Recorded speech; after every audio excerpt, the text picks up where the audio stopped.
Chapter 20. Naruto in the past few months had become very paranoid. Ino and the children had begun their missions and he dreaded the day that Sasuke would choose them for a C rank. That would put them outside the village and in harm's way.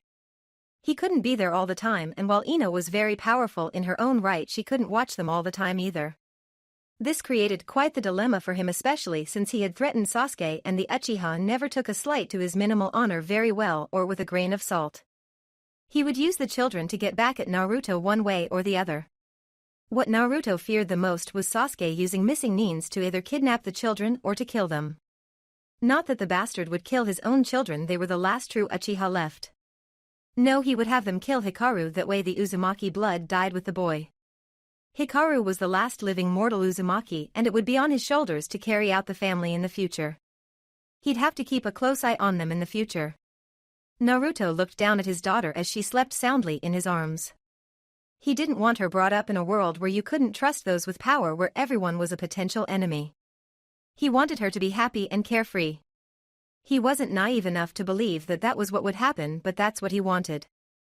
Hikaru was already too jaded from all his dealings with the Uchiha and those who still hated Naruto. His daughter would probably have it more so thanks to her demon blood. He absolutely hated the thought of his children having to go through what he went through when he was younger.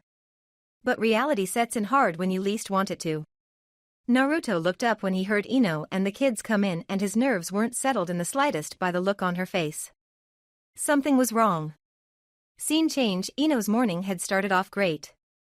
She'd woken up Hikaru, fed Mikomi and eaten breakfast with Naruto before taking the kids through their morning exercises. At the usual time of 10 o'clock they'd gone to the Hokage Tower to receive their mission. As they stood in line, the children all talked about how cool it would be to get a C rank. Ino agreed on the outside, but on the inside she was terrified of a C rank. Not that the kids couldn't handle it, but she was afraid, like Naruto, of the underlying motives that such a mission might entail. Sasuke was devious and might use a mission away from the village as a means to strike. Her anxiety higher grew the closer to the desk they got. It was like this every time they came to get a mission, and she wondered why they did this at all. It wasn't like the Uzumakis needed the money. Oh yeah, it was because the kids had to have a minimum amount of missions to become Chunin, not that Ino and Naruto were going to let them try until they all were at least 12. Children needed to be children after all, and in the demon's opinions they were growing up too fast already. Of course, having an immortal lifespan would make anyone think the earth spins too fast. Ino took a deep breath as she stepped up to the table with her team to receive their first mission of the day.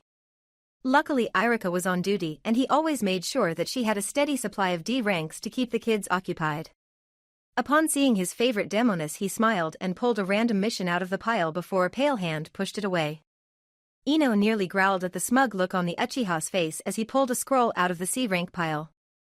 I believe that your team is more than ready for a C rank mission, Ino. They have more than 3 times the allotted amount of D ranks to qualify for it, and quite frankly I believe that you are holding them back purposely. You held them back from the Chunin exams last time they came around and you simply won't allow them a C rank. I say it's time. Ino narrowed her eyes and lifted her upper lip, exposing a canine. She'd been dreading this day. The kids, seeing the look on her face, thankfully stayed quiet. And I say that they still need more training. They aren't old enough to take on such a mission, Hokage-sama. Hell, Karen is only a little older than half the age we were when we had our first missions. I want them prepared so that nothing happens like on your first C rank. Sasuke growled at the mention of his first serious mission. It had been an eye-opener in more ways than one. He'd gained his Sharingan on that mission, but had also come to the realization that Naruto was stronger than him. That had been a hard pill to swallow. And he was still trying to swallow it years later. You will do what you are told, Ino. Despite your husband no longer being under my thumb as a Jounin sensei to ninja under my command, you are liable for their growth and training, and you are liable for taking missions that are within the parameters of your team's level of skill. You will do this mission and you will do it in the time allotted. Despite what everyone may think, I am not lenient like that fool the Sandame, and I will not tolerate insubordination from anyone, least of all you. Now take this scroll and finish the mission. Ino reached across the table to take the scroll, but Sasuke snatched it back as her fingers touched it and leveled a glare at her. You will do this mission with the knowledge that you should not cross me. Bad things happen to people who cross me. Is that a threat, Uchiha? You will address me as Hokage-sama, and that is to be interpreted however you like. I am your commander and you will do as I say. Ino snatched the scroll out of his hand and pointed to the door where her team scrambled to get home and prepare. They might be excited, but Ino's glare wasn't helping the mood. As she reached the doorway, she turned back and her killing intent flooded the room, and even Sasuke began to sweat. Remember, Uchiha, that you are alive only because of the grace of my husband. Were it up to me, you would have died at my wedding? I don't take orders from you, I take suggestions. And as of right now, you are number one of my shit list. Just try something, I dare you. She left and the killing intent left with her. Several sighs of relief were heard and Sasuke wiped his brow before ushering the next team forward. His plans for revenge may have to be sped up. Never dare an Uchiha Uzumaki. There isn't a man or woman alive who can stand against us when we have the resolve to do something. No one liked the chuckle that had escaped his lips. It sounded too familiar to a certain snake's mirthless chuckle. Scene change. Naruto was not impressed as Ino recounted her story. This wasn't good, but perhaps they could turn this into a favorable situation. They merely had to escort a council member to the capital of Fire Country and then come back. If Ino could make a favorable impression at the capital, perhaps they could make a few friends who would help them oust the current Hokage politically instead of killing him outright.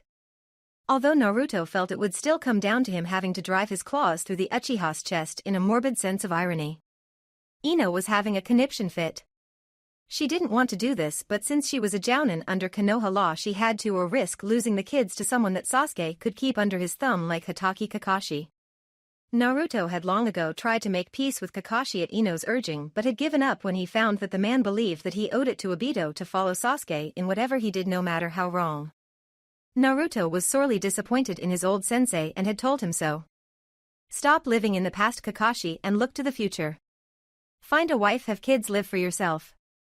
Kakashi only looked at him mournfully and hung his head as if ashamed.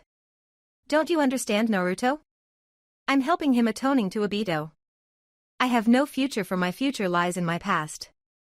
Naruto narrowed his eyes at his sensei and stood shaking his head angrily. That's exactly what the bastard told me before he ran his hand through my chest at the Valley of the End.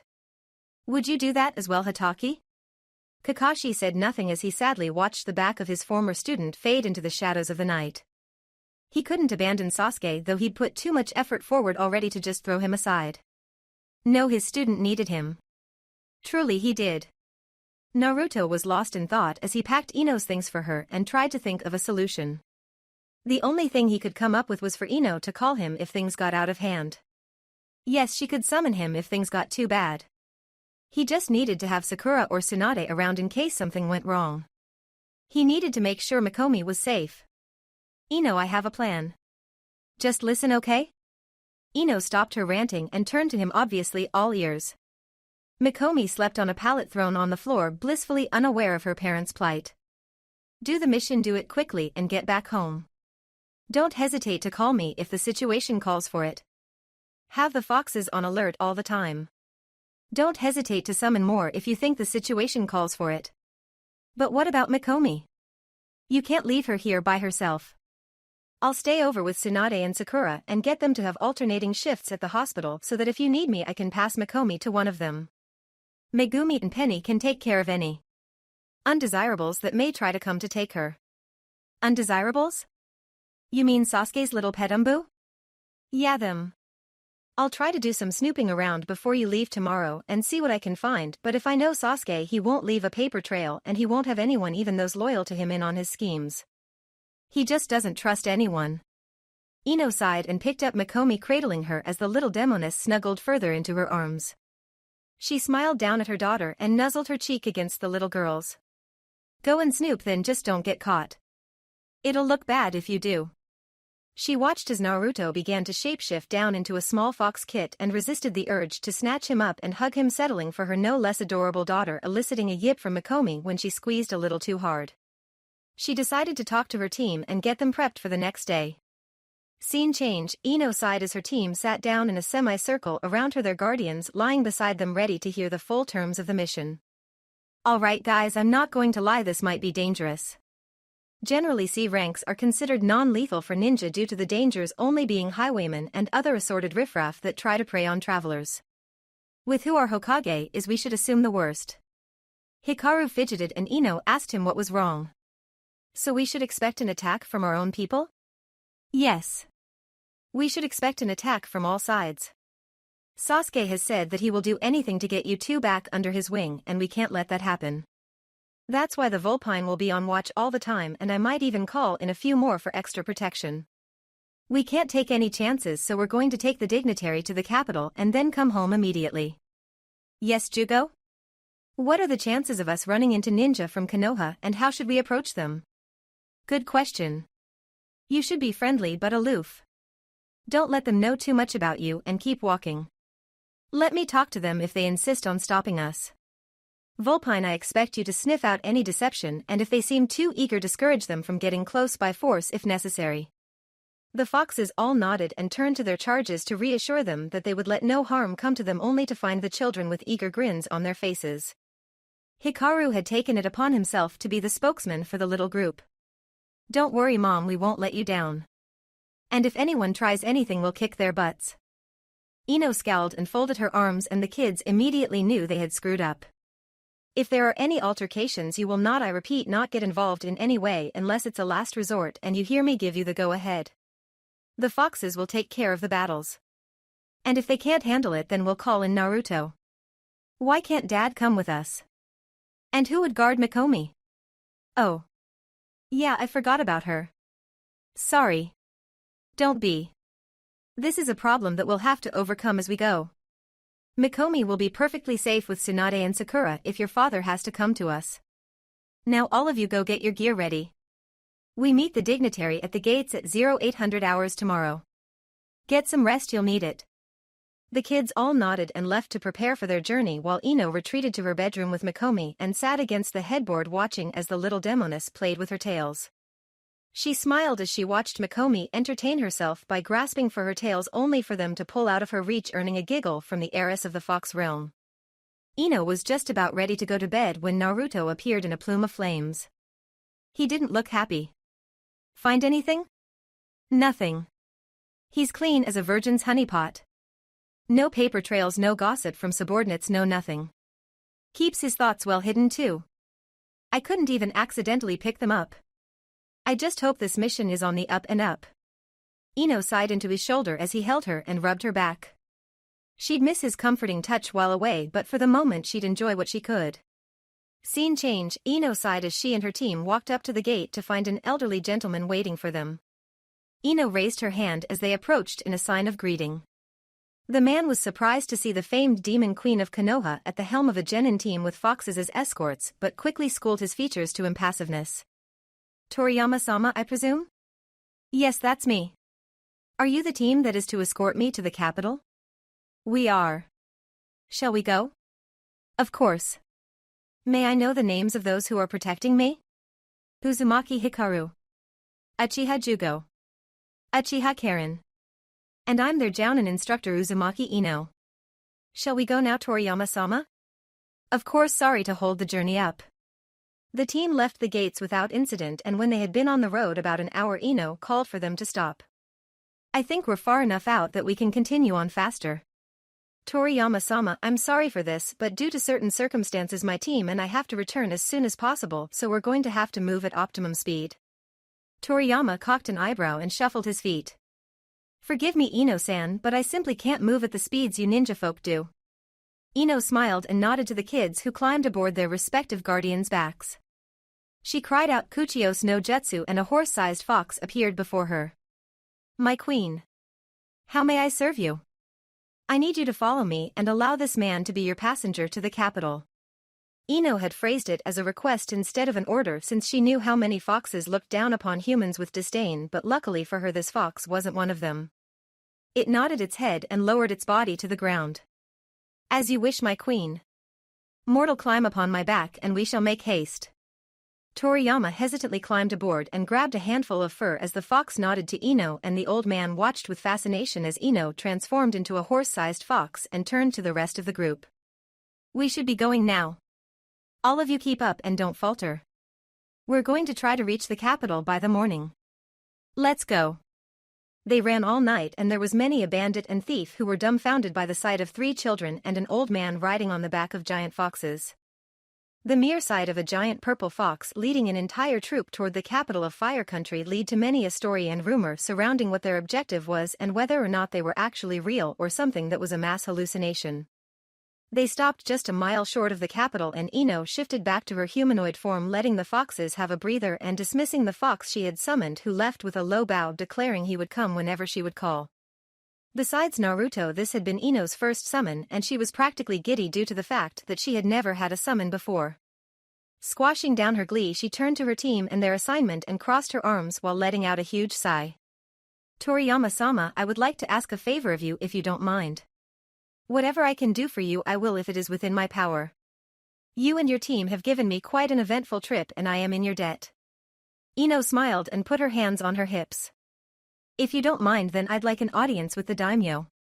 Our precious Hokage is an enemy of my husband and I would like to discuss with the daimyo his feelings on the current Hokage and his mental status." Toriyama raised an eyebrow and looked to the children, who conspicuously kept their heads down and their eyes to the ground. Naruto had taught Hikaru that when adults were talking not to interrupt unless spoken to, and he had imparted that wisdom to Jugo and Karen when they'd come to live with them. He'd told them that it would save them several sore bones and aching joints from his dad's hands. They'd taken the advice wholeheartedly. "You don't agree with the current Hokage? Are these not his children?" Ino scowled and recrossed her arms. "This might turn out ugly if he was an Uchiha supporter. These are his progeny, yes, but they aren't his children. You have to act like a father before you can claim to have children. Naruto is more of a father to these two than Sasuke is. You speak as if you are familiar with the Hokage on a personal level. We grew up together, all of us did. Sasuke was never kind or considerate. He was always a little off, and now he's so far off the rocker I don't think he'll ever get back in it." Toriyama scratched his chin and weighed his options. Refuse the request and get on the bad side of a very powerful immortal demon family, or grant the request and try to remove a man from an office that even he thought the Uchiha should never have had. It wasn't a hard choice at all. "I shall speak with the daimyo and see what I can broker for you. I make not promises though." Ino smiled and motioned that they should start again. "That is all I can ask of you." Scene change. Toriyama kept true to his word and got Ino an audience with the fire daimyo, who was absolutely delighted to entertain the demon queen. After all, it wasn't every day that he received royalty that wasn't human. Ino kept her ire in check and seated herself before the daimyo, her team behind her. "Thank you for having me, daimyo-sama. My team and I are most grateful that you would receive us on such short notice." The daimyo smiled and waved his hand in a dismissive gesture. He might be a powerful man, but he was very modest. "Please, Uzumaki-sama, you do yourself little justice. Were it possible for me to cross into your realm, I would be delighted to have you receive me. It isn't often I get to meet royalty such as yourself. I only wish your husband were here as well." "As do I, but that may be remedied in future times if you can help us." "I'll do what I can." "What is your request?" Ino took a deep breath and readied herself for whatever might come. "The Uzumakis would like your help in dismissing Uchiha Sasuke from the office of Hokage. We find him unfit for that station and wholly undeserving of the title." "This has nothing to do with the fact that your husband was overlooked for the title?" Ino narrowed her eyes at the man and he began to sweat just a little. His house or not, he was in the presence of a demon, and it was common knowledge that they killed for less than a slight against their character. Luckily for him, Ino was level-headed when it counted. "I was not married to Naruto when the Hokage was named, but I didn't support Sasuke even then. I don't know why he was named other than the fact that it is a way to keep the Uchiha bloodline in the village, an appeasement if you will. Naruto had been groomed for years to ascend to that title and it was wrongfully taken from him. Not that he didn't get a better deal in the end anyway, but that isn't why we're here." "Then why do you want him deposed?" Ino looked exasperated and decided to just let it go. "Have you never read of his exploits? Abandoning the village, obsessed with killing his brother, mentally unstable, selfish, abusive to his followers. Have you heard nothing?" The daimyo frowned and stuck his hands in his overly large sleeves. "I have heard rumors regarding the Hokage. I have not been impressed, to say the least. Any files on him seem to be mysteriously lacking in the information you profess to be true about him, and I have met the Hokage personally. He does not exhibit any of the symptoms that you have said that he has. He appears level-headed and to have a love for his people. It's all an act. Ino didn't finish her statement as the daimyo snapped his fingers and a group of ninjas with umbu masks came out of nowhere. Ino growled low in her throat. She'd been betrayed by the person who was supposed to have his country's welfare in mind. The daimyo gave her an apologetic smile and stood. Forgive me, Uzumaki-sama, for my treachery, but I have a country to look out for and demons are not looked upon kindly. The Hokage has told me that he wishes to have his children back, and I believe that they are to be better raised by one who shares the Sharingan than those who disdain it. You've just signed your death warrant, you know. My family and people will not stand for such treachery. The daimyo sighed as he walked behind a hidden panel. You don't understand, Uzumaki. You can't sign my death warrant because your death is already assured. Ino glared at the panel where the daimyo disappeared and motioned for the children to take up a battle formation. The foxes grew in size and their tails began to wave about furiously. Growling filled the air as one of the ninjas stepped forward wearing a dog mask. Ino sniffed the air and found his scent. Familiar. Allow the Uchiha children to come with us and you will be allowed to go free. Otherwise you and the Uzumaki boys' lives are forfeit. Ino growled as she began to take up her stance. She wasn't proficient in fighting ferally yet, but she always was one to go with the flow. I refuse. That bastard doesn't deserve to have children. How can you serve him and keep a clean conscience? The ninja seemed to sigh and motioned for the others to surround the team. Ino's eyes darted around the room searching for a way out. When none was found, she did the only thing she could do. She summoned Naruto. Scene change, Naruto had been talking to Tsunade as he held Mikomi when he felt the tug in the back of his mind. He immediately knew that Ino and the kids were in trouble and shoved Mikomi into Tsunade's arms before gathering his wits. Ino's in trouble. Take care of Mikomi and don't let anything happen to her or yourself. Penny, stay alert for anything. Penny and Tsunade nodded and watched as he faded out. The only thing on Naruto's mind at the moment was death for those who threatened his family. He arrived on the scene to find Ino facing off with a ninja wearing a dog mask and the kids and foxes teaming up to take on the rest. On the floor lay a couple of the umbu look-alikes in pools of blood, their bowels on the floor, though whether Ino disemboweled them or the foxes did he wasn't sure. Seeing that Ino had the leader of the group occupied, he leapt for the kids, ignoring the familiar scent rolling off the dog-masked umbu. Hikaru and Genmaki had been trying to help his younger siblings as they could, but it soon came to pass that they were getting double-teamed by two of the opposing ninja. Jugo and Karen were back-to-back and trying to keep their attackers at bay while Jin and Shin swerved in and out trying to rip and tear flesh from the two umbu. Naruto could see that they had all fought well, and though the fight had not been going on long, he could tell that they were all tired already. The kids weren't ready for fights against enemies of this caliber. His eyes narrowed as he tore into the nearest ninja and spilled his guts all over the floor by putting his clawed hand through the umbu's back. All the ninjas stopped when they felt the presence of the demon lord, and Naruto snarled as he rushed through them all, rending limb from limb and spilling gallons of blood. He glorified in the mayhem he caused, and the howl of pleasure he let loose chilled everyone to the bone. He dipped a finger in the pool of blood and put it to his tongue, reveling in the coppery taste. Delicious. Now then, perhaps you'd care to explain why you attacked my children? The dog-masked ninja who was being detained by Ino at the moment merely stayed silent. Naruto looked to Ino for an explanation. She had caught the man's arms with her tails and had then positioned her fangs above his jugular, ready to bite down in an instant. What happened here? I was trying to get the daimyo on our side, but it appears that the Uchiha has already poured honey in his ear. He'll have to be dealt with. Yes, both of them will. I've let this facade go on too long. He turned his full attention to the masked man and sniffed the air, his eyes widening and his teeth fully bared. And perhaps you'd care to explain yourself. Hitaki Kakashi. Scene change, Kakashi was ashamed of himself several times in his life. When he allowed Obito to die, when Rin disappeared, when Namake's Minato sacrificed himself and Kakashi was powerless to do anything. When he found out that Sasuke had used Chidori on Naruto at the Valley of the End. When he decided to support Sasuke in his goals as Hokage and had sworn his life to the Uchiha. He was ashamed of several things he'd done. And he was never more ashamed than he was at this moment. He lifted his gaze to meet Naruto's and slowly removed his mask. Forgive me, Naruto, for what I have done here today, but I have sworn loyalty to our Hokage above all else. I'm just following orders. Naruto snarled at his former sensei and clenched his fists. And what happened to never abandoning your comrades, Kakashi? Wasn't I a comrade? Did I mean nothing to you? No. It's not like that, Naruto. I've sworn to follow Sasuke as atonement for Obito. I had to do this. So you would sacrifice the happiness of these children and the lives of my wife and child because of the Uchiha whim? That is low Hatake. Ino had been thinking about several things while the former student and teacher were talking, and one thing kept sticking out. The fact that Kakashi had pushed a button on some device before they began to fight right after she had summoned Naruto. Kakashi, what was that device you used before we began to fight? Kakashi bowed his head and a small tear escaped his visible eye.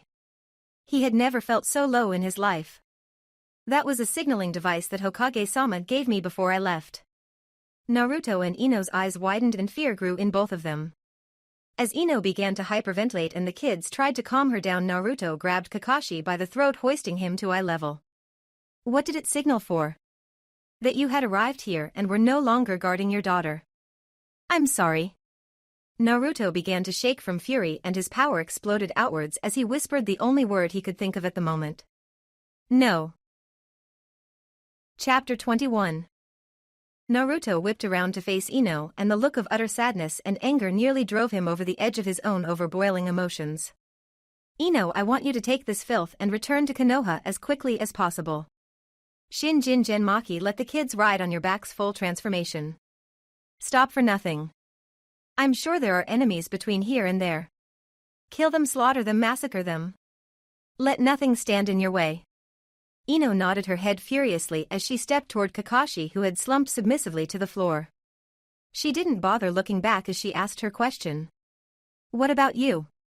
Naruto's growls of frustration were growing in volume as he tried to calm himself.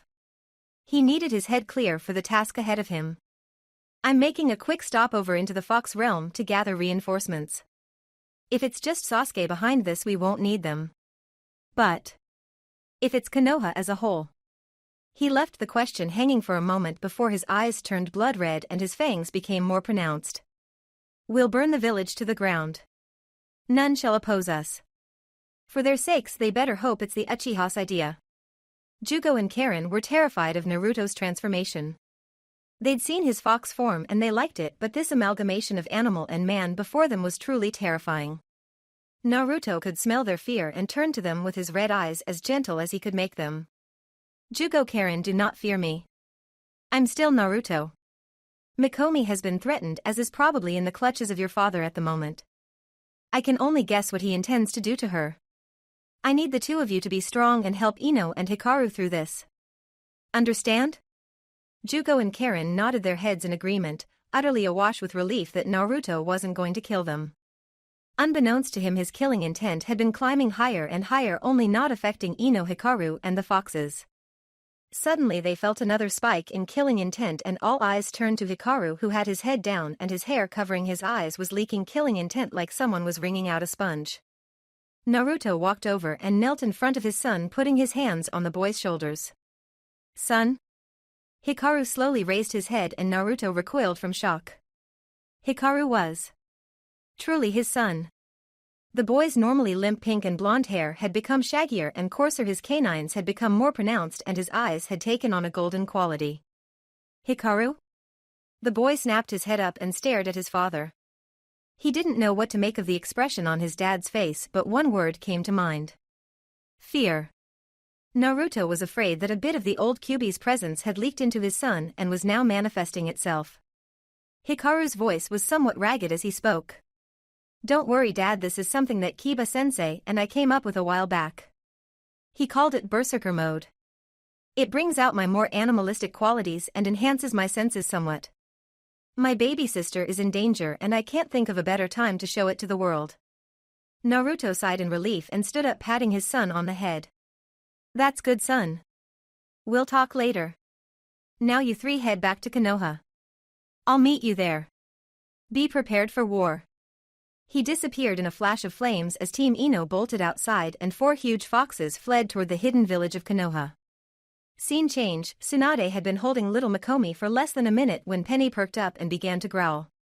She tensed and whispered to Penny asking what the problem was. Intruders. They're not friendly. And the Uchiha is among them. Oh Kami. They planned this. Tsunade was about to bolt outside and run for the hospital where Sakura could help her, but suddenly the walls of the house disappeared in a rush of flame and she looked outside to see Sasuke standing triumphantly with a huge dragon fire behind him. He dismissed it with a wave of his hand. Her eyes went wide with fear and she clutched Mikomi to her breast more forcefully. What are you doing here, Uchiha? And why did you destroy Naruto's house? Sasuke sneered and made a motion with his hand. Immediately his umbu fanned out around the house and surrounded Tsunade and Penny. The Hokage crossed his arms and laughed long and loud. At last I'll have my vengeance on that blonde idiot. He has deigned to take my children from me, so I'll take his from him. Unlike him, though, I'm not above destroying that which threatens me, and that thing you're holding will be a threat in the years to come. Hand it over. Absolutely not. Sasuke quirked his eyebrow in an amused fashion, but before he could retort, Penny stepped in front of Tsunade growling menacingly. You will not touch the princess. If you or any of your men step forward, I shall rip you apart. Leave this place now or you shall all die. By useless threats. You attack one of us, the others shall sweep in and grab the child. You won't harm that thing if you don't have to. The princess is not to be harmed. I will lay down my life for her if need be. Lord Naruto would never forgive me if harm came to her. Sasuke grinned maniacally and drew his sword. Kukukuku, don't worry, demon. Your master won't be able to forgive you because you'll be dead soon. It was over before it ever started. Penny, despite being stronger than all of those opposing her, simply could not keep her attention on all of them. She was overwhelmed by the numbers of her enemy, and while she held her ground, Sasuke went after Tsunade. It was just as she feared. The whole mission was a decoy to lure Ino and Naruto away from Konoha. She watched as Sasuke ran toward her, his sword drawn and ready to cut, and leapt back with Mikomi in her arms. She had to get away, find Sakura or one of Naruto's friends. Running through the hole in the wall that Sasuke had created, she ducked under a sword swipe and headed for the hospital. Sasuke grinned and chased after her. He loved it when things were in motion. Tsunade jumped in the air and came crashing down with a heel drop, making a fissure in the earth, trying to buy herself some time. As soon as her heel touched down, she was off again, screaming for help as the Hokage stayed close behind her, swinging his sword while laughing like a maniac. People dove out of the way and looked on in fear as the Godame and Rokudame ran through the streets, tearing up everything in their path. Tsunade wondered why none of Naruto's friends were there to help until it hit her. The bastard has them all out on missions. The hopelessness of her situation was beginning to sink in, and she stifled a scream as the blade cut her free arm. Mikomi was wailing and flailing about. Tsunade was frantic. She didn't want to die, not like this, not while she held her granddaughter. She pushed chakra into her legs and jumped forward several feet before turning to face Sasuke. He drew up and rested his sword on his shoulder. Tired of running already, Tsunade? Kuku, I was hoping for more of a challenge. I'm not running from you anymore, Uchiha. I'm making my stand and making sure you don't get your hands on Mikomi. I don't know why you are trying to get her, but I won't let you kill this child. Sasuke put his hand over his heart in an overdramatic display of hurt. You wound me, Tsunade. I wouldn't merely try to kill the child just like that. No, she won't die immediately. Her parents need to be here before that happens. I want to see the looks on their faces as I hold my sword to her throat, taste the despair as I rob them of their child like they've robbed me of mine, before I kill the both of them. Tsunade's eyes widened and she shook her head in disbelief. Naruto will kill you this time for sure, Sasuke, if Ino doesn't get you first. Your time on this earth is up. The smirk on Sasuke's face fell and his look became very grim. Tsunade could only wonder if his insanity had finally broken his mind. You have no idea how true your words are. Taking Orochimaru into myself was poor planning on my part. The disease that ate away at him has begun to affect me as well. My only goal now is to see all my enemies dead before I go. And Naruto must suffer most of all. But why? Because he deserves to suffer. All my problems can be traced back to him. He gave me companionship and made me weak. He tried to stop me from going to Orochimaru and gave me hope that someone actually cared. He kept trying to bring me back, distracting me from my goal of defeating Itachi. My whole predicament is his fault. That makes no sense. The maniacal gleam came back into his eyes and a smirk familiar to Tsunade swept across his face. It doesn't have to make sense to you as long as it makes sense to me. I need no reason but my own to destroy what is precious to others. Now die. Tsunade tried to knock his arm away, but Sasuke drove his sword into her chest and ripped Mikomi out of her arms before bounding away towards the Hokage tower, laughing like a madman the whole way. Tsunade gasped and groaned at the pain in her chest even as she began to heal it. She lamented the fact that she was simply too old to stop him and protect someone who was precious to her. Penny appeared beside her mistress not a minute later, her fur missing patches and blood all over her. The look in her eyes was one of pure hatred for Sasuke and his followers. She looked at her mistress as Tsunade tried to heal herself and caught the scent of the Uchiha as he ran. "Where's the princess?" Tsunade looked up guiltily at her fox and turned her head away, tears of pure anger in her eyes. "He took her. I was too weak to stop him. The bastard took her." "Penny. What are we going to do? Did he tell you anything?" Tsunade told her the story of how he wanted revenge on Naruto, and the fox growled and bore her teeth. "Scum. Pure unadulterated filth. Kidnapping a kid to use as a bargaining chip. What are we going to do?" "We shall do nothing until Lord Naruto returns. From what the Uchiha said, he will not harm the princess until Lord Naruto is present. My lord will know what to do." Tsunade could only nod her head sadly. Yes, Naruto would fix everything. She only hoped he would forgive her. Scene change. Ino and the foxes ran at top speed to get back. It was quite a spectacle, to be sure. The only thing that Ino could think was faster, faster, faster, have to go faster. The foxes were all grim and their anxiety was passed on to their passengers. Even the normally upbeat Shin was quiet and introspective. The princess of the fox realm was in danger and they might be too late to do anything about it. Ino couldn't believe the dilemma that they had created. They had underestimated Sasuke's deviousness and ability to gauge their reactions. They should have killed him when they had the chance. Her animalistic side was kicking in and her thoughts were going from worry for her daughter to vengeance, rip, tear, bite, smash, rend, flesh, grind, bone, gnaw, throat, kill, kill, kill. Ino shook her head to clear it of the startlingly satisfying thoughts and tried to remain focused. They had to get there quickly, it would only take a little while longer and they'd be in the village.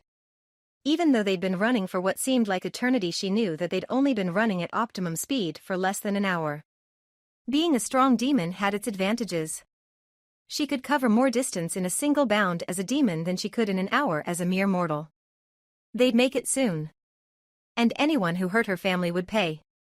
Scene change. Naruto flashed into the Fox Kingdom atop the palace and leapt down onto the palace steps. All foxes in the vicinity stopped and turned toward their king, waiting for his reaction. He looked around wildly and spoke in a booming voice. "Send the council to me immediately. Tell them if they're not there in 5 minutes I'll kill them. This is an emergency." The foxes darted off in different directions to find the council, not wanting to disappoint their king.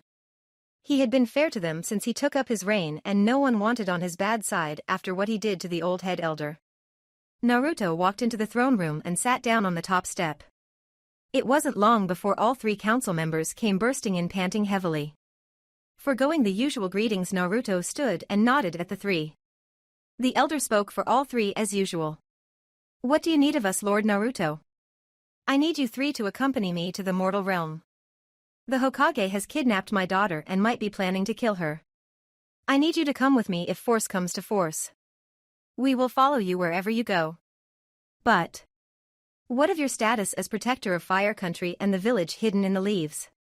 Sometimes you have to tear something down to build it back up and make it retain its former glory.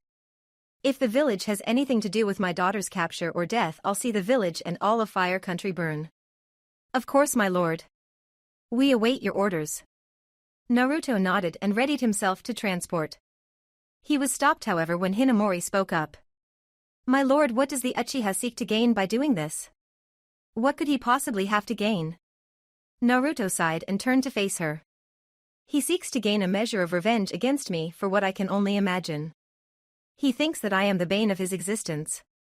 In truth, I should have killed him long ago, but I always hoped he would see the error of his ways and look at me as a friend again.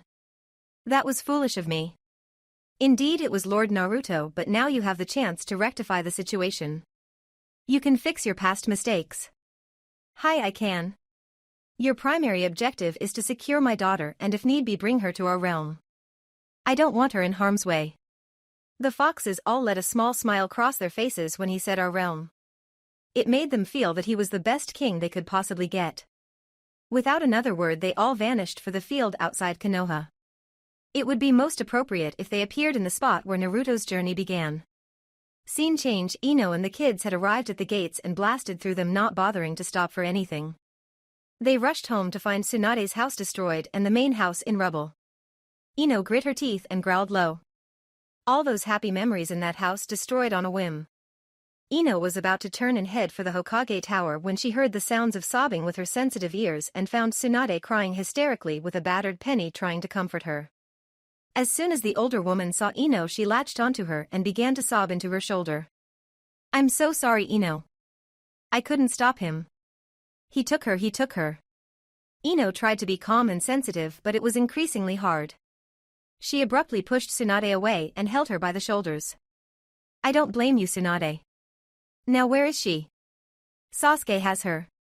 He said he would wait until the two of you were back before he killed her in front of everyone.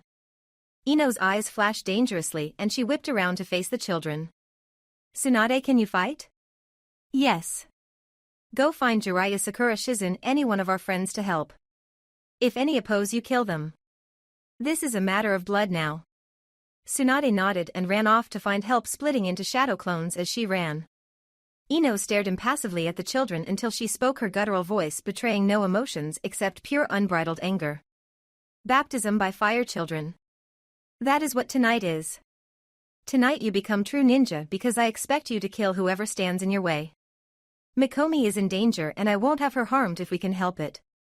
The three nodded decisively and followed Ino as she began her charge to the tower, the foxes leading the way, clearing a path. Scene change. Sasuke felt excellent at this particular moment. He had felt Ino and her team coming and watched through his crystal ball as they headed for her house.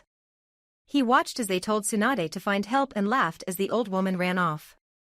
He looked down at the little girl he had in his arms, a collar with a leash around her neck.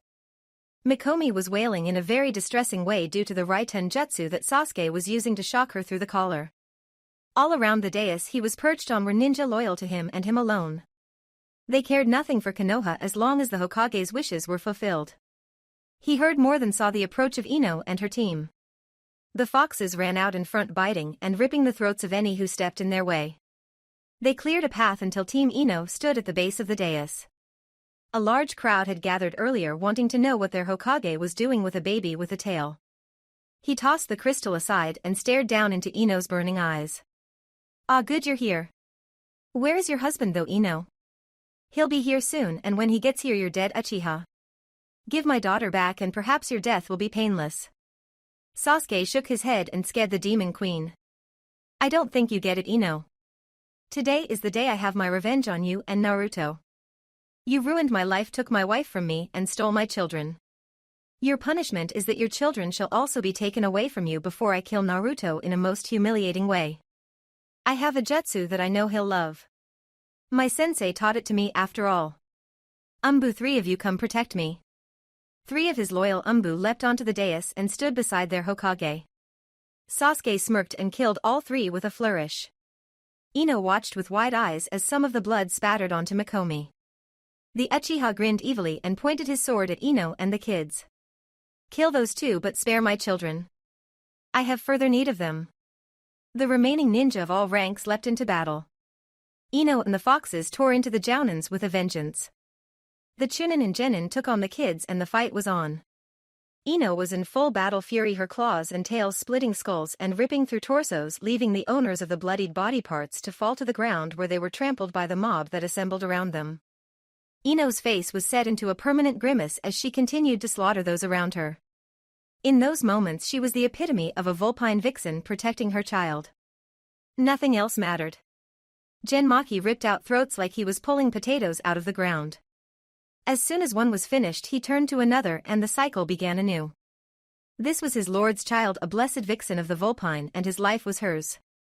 He drove his tail into an umbu's heart and carried on. Jin was methodical as he kept an eye on the kids and disemboweled ninja after ninja. He would have thought the threat of his lord was enough to keep these hairless apes at bay, but alas, blind loyalty to a pathetic excuse for a ruler could make anyone stupid, he supposed. Shin was for once in his entire life not smiling or joking.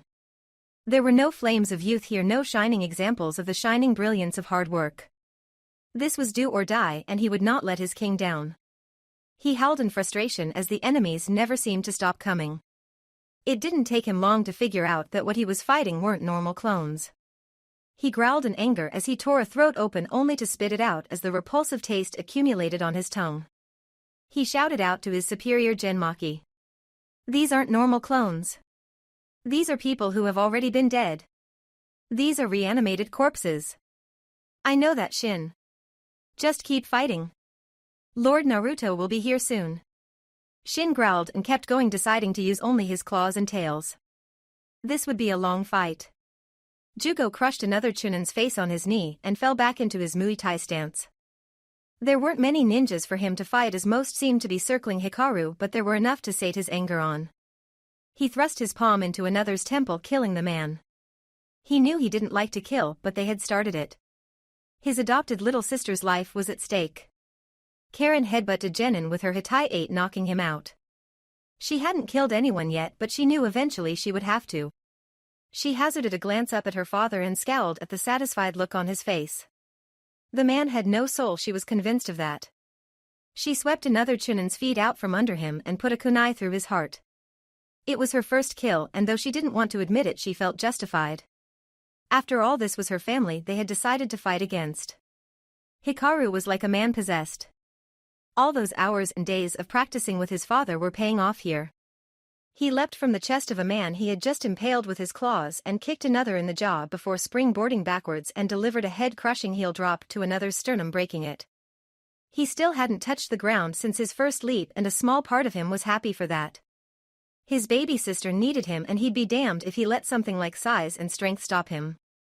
His growls became more and more guttural and feral as the battle wore on, his looks becoming more primal and his claws lengthening with every passing minute.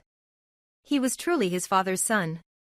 A loud boom and shout warned them of the arrival of Jiraiya, who sat atop Gomaken, whose large spear and shield wiped out entire bodies with a slash. Several more shouts announced the arrival of their friends.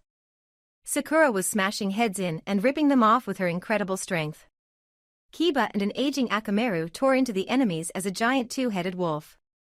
Tenten swept ninjas aside with her bow staff. Cries of pain came from another area as Hinata and Niji juked everyone in sight. Shikamaru was choking ninjas with his cage mane. Lee was everywhere at once, it seemed, dashing in and out, crushing enemies with his superior taijutsu. Chuji had grown to monumental heights and was crushing ninjas underfoot. He looked out over the village walls and to his horror saw an approaching army. He squinted and gasped. It was the sound. He looked back to where the Uchiha stood and narrowed his eyes. "You bastard. You betrayed us all. You planned for all of us to be out of the village so you could take Naruto's daughter and invade with the sound." Sasuke threw his head back and laughed mirthlessly. He finally caught his breath and glared at Chuji. "I always said I was loyal to the strongest village. Of course I meant the sound. You think I really care for this village? Do you? I care for my ambitions and mine alone. I want to see you all suffer at having everything taken away from you like I had everything taken away from me." Sasuke soon felt the tug of a familiar power and knew that Naruto was about to arrive. He smiled and leapt off the dais and ran for the fields on the other side of Konoha. Cackling as he ran with Mikomi in his arms, he shouted out for all to hear. "Tell Naruto to meet me at the Valley of the End. I wish to revisit the past with him one last time."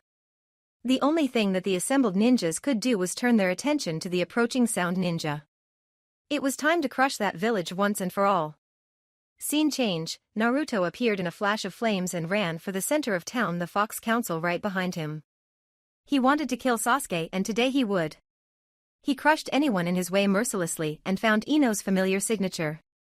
He knew that the kids were fine, he could sense them as well, and almost let out a sigh of relief. He reached Ino's side in seconds. "Where is Mikomi? Where is Sasuke?" "He said for you to meet him at the Valley of the End. He wants your final battle to be there." "Bastard." Naruto didn't give her time to say anything else as he leapt onto the dais. The Konoha ninjas finished off the last of the undead bodies and turned to the golden figure. "Everyone listen. The Sound are on their way and you need to protect the village. Fight until they are all dead. I need Sakura and Lee to come with me to the Valley of the End." No words were said as the two appeared beside him in a flash. They nodded to their unspoken leader and he looked down at Ino. "Ino, I need you to help out here. Stay with the kids and make sure they're safe." "What about you?" Naruto grimaced and looked at her with soft eyes. "I'm going to get our daughter back and rectify a situation I should have taken care of years ago. The Vulpine Council will aid you." He turned to the foxes and gave them a solemn stare. "You three full power kill any who are not Konoha ninjas. Destroy them. Lee, Sakura, let's go." Ino watched with sad eyes as the three leapt off the dais and ran for the valley. She steeled her resolve as she heard Chuji shout that the Sound were nearly there. They had gotten bold and were only a mile from the gates, running toward the village in full view. Ino told all the foxes to follow her and they ran for the field in front of the gates. The Sound pulled up short when they saw a blonde woman with two purple tails waving behind her, grinning at them with pure bloodlust. "Hello, boys. I'm so glad you showed up. My subjects and I here were just dying to meet you." The Sound ninja watched in horror as she transformed into a purple fox the size of a house and the rest of the foxes transformed into their true states. A flash of deadly white fangs made them shudder. "And now you'll die because we met you. Have at them." As the foxes rushed forward with howls of glee, something became very apparent to the ninjas of the Sound had no chance at the hand of so many demons. Scene change, Naruto, Sakura and Lee rushed along at top speed following a trail that Naruto remembered vividly from his childhood. This was the trail they took to rescue the ungrateful brat when he went to Orochimaru. Sakura knew of it, but Lee and Naruto grew grimmer and grimmer as they went. There was where Chuji had nearly died fighting Jirubo. This was the spot where Neji had taken the life of Kidamaru. Here was where Kiba and Akamaru fell into the canyon fighting Sakon and Yukon. This was the forest of Tayuya where Shikamaru and Temari demolished half of the landscape. They came finally to a strange white forest and Lee looked reverently upon the strange sight. There, hanging out of a giant spire of bone, were the remains of Kimimaro, the last of the Kagaya. Lee shook off his feeling of dread and continued following Naruto. The scent was getting stronger and stronger until finally Naruto found the light at the end of the tunnel. There on the head of Uchiha Madara stood Sasuke with Mikomi in his hands dangling over the waterfall by her tail. Naruto's fury grew as he took in the smirk on the Uchiha's face and his growl became more and more audible until it shook the landscape. Lee and Sakura took a step back, trying to stifle the overflowing killing intent that bubbled out of their longtime friend. Naruto was lost in his thoughts, his mind murky. The sight of his daughter in the hands of an enemy made his blood boil. He felt angry. He felt helpless. He felt despair. He felt hatred. But most of all, he felt betrayed. And there was only one person responsible for betrayal in his life. His head threw back as he howled the accursed name to the four winds. Sasuke. Chapter 22. Sasuke grinned widely at the shock on the three ninjas' faces. He'd never felt so alive. He sent another shock through the collar and chuckled when Mikomi squalled in pain. He observed the way Naruto's muscles tensed and reveled in the fact that his old friend was suffering. Oh, how he was suffering. Naruto growled at the ebon-haired man across the river from him. Why did his family have to get involved? His baby girl had never done anything to the Uchiha. Why did he take her? In the back of his mind, Naruto knew the answer. It was to make him suffer, to supposedly feel what Sasuke felt. Naruto closed his eyes and hoped that his plan would work. It had to work. If his little girl was to survive this. Whatever you're planning, Naruto, it won't work. I have control of this situation and the only way it ends is with this little monster's death.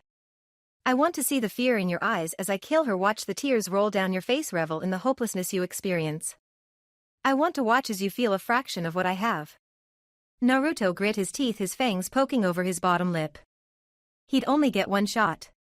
He turned back to Lee and Sakura to find them petrified. Guys, I'm going to get my daughter back.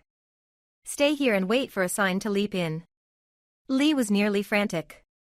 He knew that Naruto worked best on the fly, but this was a little girl's life he was playing with. Naruto, wait. Let's think for a second here. About what, Lee? He's going to kill her if I don't get her away. Just trust me. I got this. I hope. Sakura and Lee watched with wide eyes as Naruto began to channel chakra only for Sasuke to raise his sword to Mikomi's throat and tsk him. Naruto. You wouldn't want my blade to slip and cut something precious, would you? Damn it, Sasuke. Let her go. She's done nothing wrong. Nah, I think I'll just shave a little bit off of her. Sakura screamed and Lee began to remove his weights, but a quick hand motion from Naruto made them pause. The iciness of his voice even made Sasuke take notice. Go ahead, Uchiha, do it. Cut her. I dare you. Sakura was aghast at the callousness toward his own daughter. Naruto. What are you thinking? He'll do it, he's crazy. Yes, Naruto, don't goad him. Sasuke is lost in his madness. Naruto looked at the two out of the corner of his eyes and they were quiet. He won't do it because he can't. His two friends looked at him like he'd lost his mind. What do you mean he can't? He has his sword to her throat right now. Sasuke laughed loud and pushed the sword closer to Mikomi's throat. Are you really so naive to believe that I won't slit her throat, you fool? Fine. Believe it when you see her crimson river flow. Sakura screamed and Lee gasped when the steel made contact with flesh, only to go bug-eyed when the baby disappeared with a poof. Sasuke ground his teeth in anger and looked toward the trio across the river. A second Naruto appeared with Mikomi in his arms. Sakura and Lee were dumbfounded and only Sakura could stutter out a simple how. When I let my chakra spike, I made 2 clones. Since the bastard didn't have his Sharingan activated due to his arrogance and I had the air saturated with chakra, he couldn't feel me switch Mikomi with a Kawarimi. It was risky, but it worked. With a poof, the clone disappeared after handing over the screaming baby. Naruto ripped the collar off her neck and tried to calm her the best he could. With a mental command, he summoned a large fox to his side. What is your command, my lord? Take my daughter to the queen and make sure she is safe. As you command. Naruto gingerly laid Mikomi in the large fox's mouth and watched as the vulpine bounded off looking like a furry crocodile carrying its young.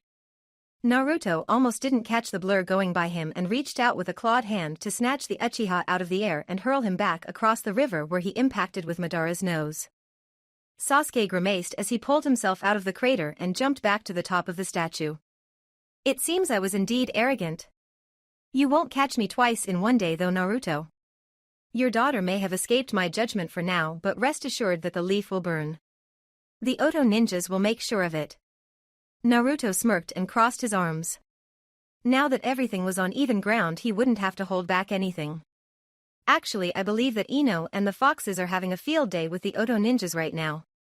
Some of those foxes have never tasted human flesh before. I'm sure they'll find it delightful. Naruto was trying for a mind game with Sasuke, but he could feel the fear rolling off Sakura and Lee. He focused his mind and sent them both a mental message. Don't worry. This is all for show. The two relaxed and he could feel the relief in the air. He turned his entire attention back to Sasuke. It seems that our intertwining lives end here today, Uchiha, at the battlefield where it all started. Sasuke nodded and drew his sword. There were to be no more words between them. This was their fight. Naruto saw the unspoken worry in his enemy's eyes and put his hand out to his friends. You two stand back. Don't interfere until I say so. In a flash, the two combatants were in the air. Sasuke swung at Naruto's head and followed up with kick to his gut. Naruto masterfully dodged the swing, but the kick took him by surprise. He wanted Sasuke to suffer and had decided to keep most of his power in check by choice. He'd forgotten, however, that Sasuke was a Hokage not only in title but also in power. He'd need at least 3 tails to keep this level. Naruto went on the offensive, slashing with his claws, trying to disembowel Sasuke but only striking his shirt. Sasuke lashed out with a punch, but Naruto caught it, and when Sasuke went for a kick, Naruto caught that as well. The Uchiha smirked and made to hit him again but found all his limbs bound. Naruto bore his teeth and ground out. Hope you got a hard head, motherfucker. With a quick snap backward, Naruto headbutts Sasuke, sending him into the river below before landing lightly on top of the water and standing there. Sasuke emerged soon after, his Sharingan blazing before he ran up the side of the mountain, Naruto in pursuit. The entire exchange had only taken seconds, but Sasuke decided that he needed an advantage. And for that he'd need dry ground. As soon as he reached the top of the statue, he leapt for the riverbank and flashed through the needed hand seals before crying out Kuchios no Jutsu and grinned victoriously as he stood atop Handra's head. Naruto cocked an eyebrow and grinned as well. This should be interesting. Scene change. Ino and the foxes stood in the field, bloody and not in the least bit tired. The Oto ninjas had not been of any significance and she felt slightly disappointed. As she came down off her battle high, she realized that her demonic side gave her a bloodlust when in battle, and she was not sated in the least. Her desire soon gave way to worry as she wondered if Naruto had gotten Mikomi back. The cheers of the people of the Leaf brought her out of her funk as all her friends and family ran toward her. The children reached her first and Hikaru tackled her as soon as she transformed back to her humanoid state. That was awesome, Mom. You guys defeated all those ninja and made it look easy. Ino smiled down at him and ran her bloodied fingers through his pink and blonde hair, leaving streaks of red. Any other time such an affectionate gesture would have been met with a general sound of disgust and protest, but after such a battle it only seemed appropriate. Jugo and Karen were silent as they stood with the rest. Ino sighed and slid Hikaru off of her and knelt before the two. Jugo, Karen, are you okay? You're not hurt, are you? The two Uchihas shook their heads. It was obvious what was bothering them, though. Karen voiced her worry immediately. Where's Mama? She's not here and we can't find her. Oh honey, she went with Naruto to get Mikomi back. Don't worry, she'll be back. Karen sniffled and nodded her head as she stood beside Tsunade. The older woman knelt down and wrapped her arms around the young girl and let her weep into her shoulder. The three children had taken lives that day that they shouldn't have had to take. That thought made Ino stand and search frantically. Where is Jiraiya? A grunt was heard and the aging pervert limped forward holding his side. Right here, Ino. What's the problem? What the hell was with those clones that wouldn't die? Jiraiya's face became pensive and he turned his face to the ground. That was one of Orochimaru's forbidden techniques. It's a way to reanimate dead corpses and direct them to fight. It's similar to the puppetry practices of Asakuna no Sasori, but the bodies are not preserved and they have no direction. They attack whatever is in front of them. I wouldn't have believed that the Uchiha was depraved enough to use it, but it seems I was wrong. It's sort of a weaker version of Edo Tensei, requiring less chakra and using the actual bodies of recently dead people. I don't recognize any of them, so they're probably Oto ninjas. Everyone's faces showed shock and disgust. This had been their Hokage? A remorseless man who defiled the dead? Ino held Hikaru tighter when she saw one of the council members tense and then relax. What do you see? It's one of our people running toward us. Lord Naruto must have summoned her. Everyone watched as a large fox ran up to Ino and bowed hastily. My queen. I am sorry that I did not arrive sooner. Is there word from Naruto? What happened? Is Mikomi safe? It was then that Ino noticed the tail hanging out of the fox's mouth and gasped. The fox opened its mouth to reveal a filthy wet but safe Mikomi, who seemed to be looking all around in wonder. When she saw her mother, she let out a squeal of happiness and raised her hands out. Ino felt the tears prickling her eyes and took her daughter out of the fox's mouth, which the fox was grateful for. It had been hard running and trying not to pant too hard. Thank you for bringing my daughter to me. I'm eternally grateful. The fox bowed low again and stood beside her brethren. It is my duty to serve the king and queen. It is an honor to have met you all and to have had a hand in saving the princess. I thank you all. Mikomi is safe because of all of you. Our home is safe. Now if only Naruto would come back. This was an unspoken prayer from everyone. Please, Naruto, come back to us. Scene change. Naruto stared up at the smirking Sasuke and let out a low whistle. He just hoped that Handra was truly a snake of honor. Well, Sasuke, you got me there. I mean, whatever am I to do? Sasuke glared down at his blonde foe. He was expecting a more satisfying reaction. He watched as Naruto turned to Sakura and Lee and hollered at them. "You two please call out your boss summons please." Sakura and Lee gave him an incredulous stare but complied. Twin cries rang out over the valley and soon Katsuyu and Gamabunta stood before them. The large toad surveyed his surroundings and let out a satisfied puff on his pipe. "Ah, so it's finally come to this. I was wondering how long it would take. The little pipsqueak has finally bit off more than he could chew." Katsuyu nodded her enormous head and looked at Handra. "I believe he finally has indeed, Gamabunta. Lord Handra, how are you? Have you been well?" "As well as can be, Lady Katsuyu. My people are flourishing now." Sasuke stamped his foot on Handra's head and glared down angrily at him. "I didn't summon you here to chit-chat with the other summons. I called you here to help me defeat my enemy." Handra hissed angrily and glanced around. "Who is my enemy?" "The blonde one on the ground." Handra glanced down at the Fox King and saw him merrily waving at him with a huge smile on his face. The snake boss rolled his eyes toward the top of his head and chuckled. Cuckoo, I see. I refuse." Sasuke balled his fists in anger and screamed at the top of his lungs. "What do you mean you refuse?" Handra hissed angrily and opened his mouth, showing off his poisonous fangs. "I am in an alliance with the Vulpine and I am honor-bound to abide by it. I have sworn not to attack him if he doesn't attack me, and I shall not. You are the enemy of my ally. Do not call me or my people again. Consider your summoner status revoked. If you call any of us, we shall devour you immediately." "Lord Naruto, forgive my interruption." Naruto smiled and waved his hand dismissively. "Oh, not at all. Don't apologize. I expect you to call upon me again someday." "Hi, I shall." Handra nodded his head and with a hiss in Sasuke's direction dismissed himself. Sasuke was unceremoniously dumped on the ground and stood up trembling with fury. Gamabunta and Katsuyu stood to the side and watched. Handra should have stayed and watched the fireworks.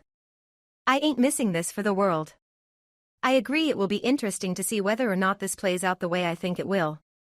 Sakura and Lee kept silent, still unsure as to what the hell was going on. Naruto watched with mild interest as Sasuke flipped through a set of unfamiliar hand seals and decided to call him on it. "Hey dumbass. What you doing? I'm going to make you suffer more." "Seriously Sasuke, you can't hurt me physically, you know that." The look on the Uchiha's face was frightening. He appeared to have leapt into the abyss of madness. The sinister grin that splayed across his face was abominable. "I don't intend to hurt you physically. I'm going to hit you where it really hurts. I'm going to let those you wish you had and one you love hurt you for me." Naruto's fear grew steadily with each word. "What do you mean?" As Sasuke finished the last seal, he called out two simple words. "Edo Tensei." Scene change, the four bystanders were appalled at what was about to happen. Messing with the dead was taboo. It went against the order of life. Scene change, Naruto watched with wide eyes as 3 coffins erupted from the ground and 3 figures staggered out, parts of their bodies missing. He felt tears creep into his eyes as he looked at the leftmost one. The short man he recognized as the first one to show him kindness, to show him he was wanted. The head slowly lifted to show the face of Sarutobi in his prime. The old Hokage glanced at the blonde in front of him and slowly swung his head to his left. 2 pairs of eyes met his and he felt despair. Naruto was starting to hyperventilate. This couldn't be happening. It wasn't happening. It was all a bad dream. The red-headed woman looked to the taller blonde and the brown-haired man in awe. "Minato? Sarutobi? What are we doing here? Where are we? Kushina? Kushina." The small woman felt herself wrapped up in an immense hug and stared in disbelief at her husband. "Minato, how are you here? What happened? Why are we here?" "I know why we're here." The couple turned to see Sarutobi's downtrodden visage as he stared at the black-haired man behind them. They turned to him and waited for an explanation. "This is known as Edo Tensei, a forbidden technique. It calls forth the souls of the dead and reanimates them to fight for the caster of the jutsu. It is necromancy at its worst." Minato looked confused. "But then why were we called out of all those he could have summoned?" "It's because of who we are to fight." The utter sadness of his words were not lost on them. Kushina hesitantly asked who they were supposed to fight. Sarutobi nearly broke down when he answered. Your son. The couple gasped and turned as one to the one they were supposed to fight. They took in everything about him. His blonde hair, his blue eyes, the whisker marks on his cheeks, the 9 tails waving behind him, the ears on top of his head, the fangs hanging over his bottom lip. But most importantly, they took in the sorrow of his eyes and the trails of tears running down his cheeks. Minato uttered the one word that destroyed the dams of Kushina's emotions. Naruto. She began to wail loudly before Sasuke appeared behind her holding 3 kunais with tags attached. He watched with glee as her sobs stopped and her eyes took on a dead look. Minato stood silently as his head was pierced by the kunai and never stopped looking regretfully at his son. Sarutobi was the last and he looked back at the Uchiha with such a disappointed look. So you truly followed in the footsteps of my student. I am disappointed in you, Sasuke. I had thought better of you. I did what I had to do to survive. Now I seek to take revenge on my enemies before I die. This isn't the way. Shut up and do my bidding. He jammed the kunai in the back of Sarutobi's head roughly and watched with satisfaction as all 3 completed their transformation. Turning to Naruto, he took in the defeated slump of his shoulders and the rivers of tears cascading down his cheeks. Do you see now what I have planned for you? I've brought back your precious Sarutobi and your parents for you, only to have you take them away. A fitting punishment, I believe. Naruto stared hard at the Uchiha and his teeth began to grind furiously. Punishment? Punishment. You're messing with the natural order, Sasuke. You've desecrated the dead. And if all goes to plan, so will you. There's only 2 ways to let their souls leave this plane of existence. And they are? Sasuke shook his head and wagged his finger like he was scolding a child. That would be telling. It's much more fun to see you work it out on your own. Naruto didn't see Lee and Sakura leap down beside him, but he felt their presence on either side of him. He was grateful for that. Sakura stared sadly at the scene before her. I guess. I'll take your mother, Naruto. I'm sorry. Yes, I'll take the Sandaime. This is very bad. Naruto, that leaves you with my father. The man who started this whole ball rolling. Naruto slowly raised his gaze to lock eyes with Sasuke, who just stood there. His features became more and more feral as his eyes bled to red. He was lost in fury and despair. Once I've finished here, Sasuke, I'm coming for you. I'll personally see you taken by the Shinigami. I wouldn't have it any other way. He slowly turned his attention back to the soulless stare of the Yondaime and let out a shuddering breath. Let's begin. Scene change. It was said years later that you could feel the colossal clash of the powers at the Valley of the End that day. The jutsus used were phenomenal and the land was devastated and changed forever. The statues of the Shodaime and Uchiha Madara were destroyed and the river between them nearly had its course changed. It was horrific and sublime at the same time. Scene change. Sakura had never known what Kushina was capable of. There were no records of her in the Konoha archives. No one had ever known about her. But outside Konoha she was a feared kunoichi, almost on the same level as Tsunade. Not because of strength nor because she had devastating jutsus, but because of her ferocity in battle. It was like fighting a tigress protecting her cubs. Sakura ducked a kick aimed at her head and reached out to grab onto Kushina's leg to crush it. She caught the appendage and wrenched it completely out of the socket, only to have the red-haired woman stand still and wait for the leg to reform. Suddenly Sakura remembered why Tsunade had made her study the Sandaime's battle against Orochimaru. It was specifically for studying this particular jutsu. As Sakura ducked and dodged various kicks and punches, she tried to remember what the secret was to this forbidden technique. Dismemberment didn't work since the limbs would simply reform. Recently dead bodies were used as mediums and ash from the coffins helped to reform what had decayed. The only way the Sandaime had been able to stop them had been to use Shiki Fujin. She shook her head. No, there was another way, there was always another way. She threw a kunai at Kushina's head and the woman caught it in midair and hurled it back at her. Sakura knocked it away and her eyes grew wide. Scene change. Lee was for once not having fun in battle. He was up against the god of shinobi and he couldn't even get close to the man. Every punch or kick he threw was negated by the man's superior jutsu archive. He'd never been assaulted by earth, water, fire and lightning dragons before at the same damn time. Truly the man deserved his title. Lee punched through a wall of mud and tried to get at the professor again. It was no use. The man simply couldn't be touched if he didn't want to be. It was hard for Lee to accept that the kindly old man he knew was once a feared man in his prime.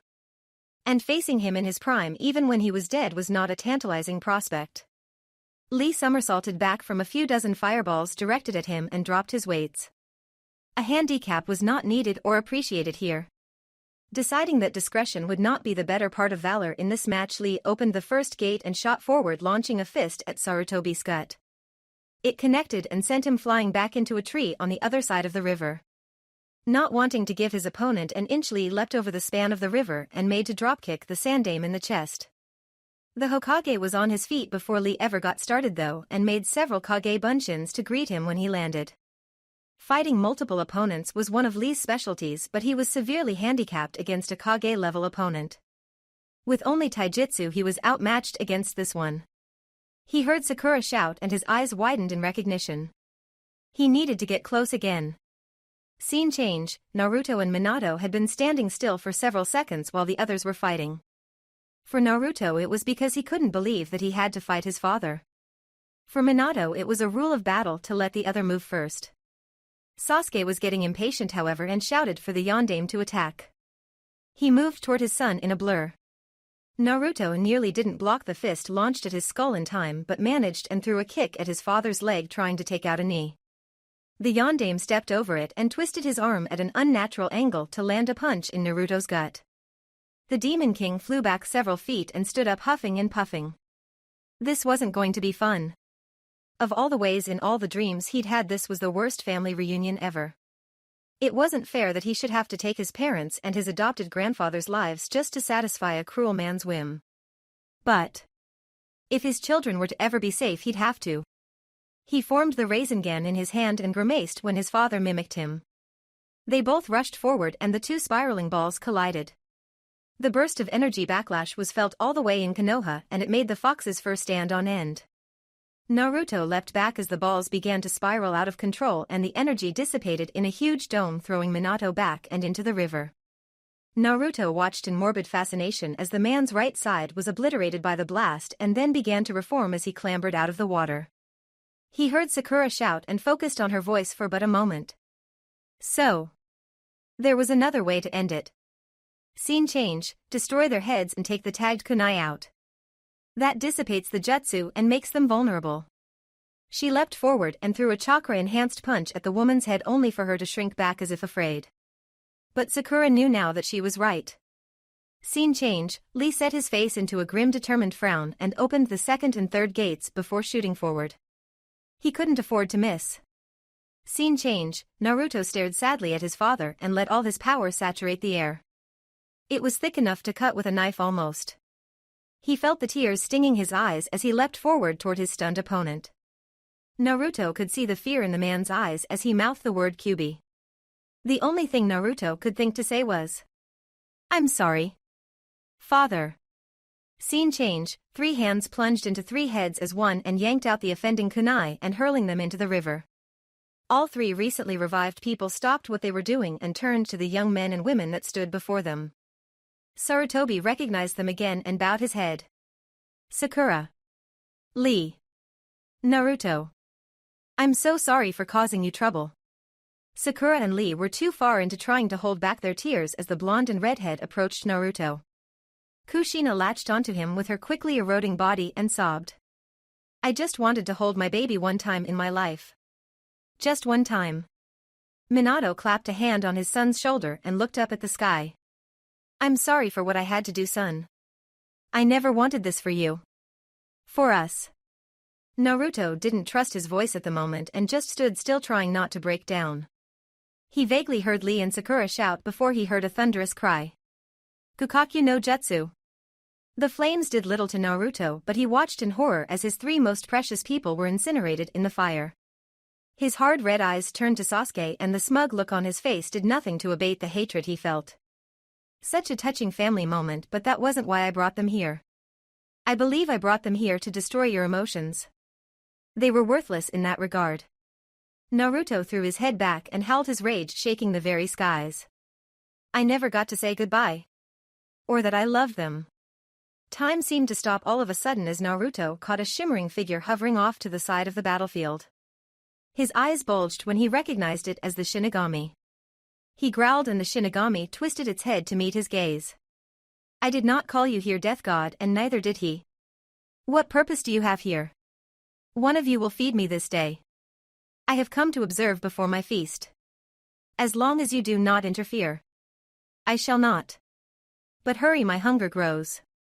Naruto turned his attention back to Sasuke to see him flipping through hand seals. In a flash, Naruto had him by the wrist, stopping his motions. Sasuke looked up to find Naruto's fangs inches from his face and a grimace of malice in place.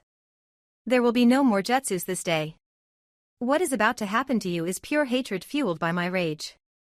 I told you before that I would devour you, and I intend to keep that promise by eating your black heart. Naruto backhanded Sasuke, but he couldn't go anywhere because of the iron grip Naruto had on his wrist. The blow broke his jaw and he cried out in pain. What happened next was gruesome and fitting for a man who held allegiance to no one. Sakura and Lee watched in horror as Naruto ripped Sasuke apart. Limb by limb, tendon by tendon, until he was nothing more than a torso and a head. Naruto stared at him in disgust and turned to see what the Shinigami thought. The pale figure nodded its head and Naruto plunged his fist into Sasuke's chest before flipping the heart into the air. He changed into his fox form and caught the organ in his mouth, crushing it and swallowing, bringing an end to the Uchiha.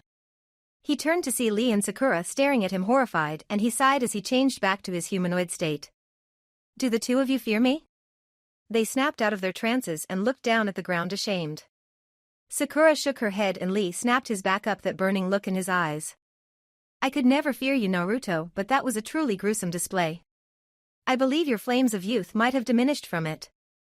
Naruto laughed and turned to the body of Sasuke to see a transparent whole Uchiha and a transparent Orochimaru behind the mound of flesh, Sasuke bound by a chain to his body and Orochimaru bound by a chain to Sasuke. They both frantically looked around until they saw the Shinigami slowly approaching.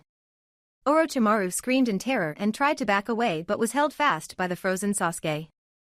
The Shinigami took 2 more steps and turned to Naruto. So then, Fox, what shall I do with these two? Whatever you wish. Do with them as you please. Sakura and Lee looked around for any sign of another person but found no one. Lee tapped his friend on the shoulder to get his attention. Who are you speaking to, Naruto? The Fox King sighed and turned his head to the heavens. No one, Lee, no one. I shall enjoy devouring you too and letting you rot in my belly for all eternity. Naruto watched with no expression on his face as the knife of the Shinigami cut the chains coming from Sasuke's body and began to shovel the two inside his mouth bit by bit until only the heads remained. Sasuke and Orochimaru screamed in pain and fear until they were silenced forever by the Shinigami biting down hard. He turned to leave back to wherever he came from but was stopped by Naruto. My parents and the old man. What became of them? They have all suffered enough. I let them pass on into the hereafter. Even I am not so heartless as to make men such as those suffer again. Besides, I believe I got a good trait for them. Evil always digest easier than good. Naruto let out a short hollow laugh and turned to his two companions. Come. We should return to Konoha. He threw his arms around their shoulders and began to walk away. Sakura turned to look at Sasuke's body. What about his body? Leave it for the vultures. They began to gather as soon as he appeared here. Scene change, Konoha rejoiced as the three walked back through the gates and all their friends listened to the story with rapture. It was a time to rejoice and rebuild. Things could start anew. Children could play without fear. Old people could tell stories of the old days. Ninjas didn't have to worry about reading underneath the underneath for their Hokage's deception. And a certain family of foxes were accepted and revered throughout the land. No, Naruto never did become Hokage, for he was already a king, but he found victory in defeat. He found his parents' love but lost them all in one day. He saw his adopted grandfather one last time only to see him destroyed again. He saw his children grow without fear even if his firstborn couldn't stay with him forever. He found acceptance among those he would protect even if some still feared him. And the Fox realm and Konoha prospered in unity for as long as he was king. Epilogue. Uzumaki Hikaru sighed as he laid in his bed, the ever-faithful Jinmaki by his right side and his oldest daughter on the other. He turned to his daughter and let out a groan of pain. His time was growing short. Can aim be a deer and fetch the others? I don't think I have long left in this world. Kanain nodded sadly and left to gather those who had come. Hikaru turned his head back to Genmaki and smiled sadly.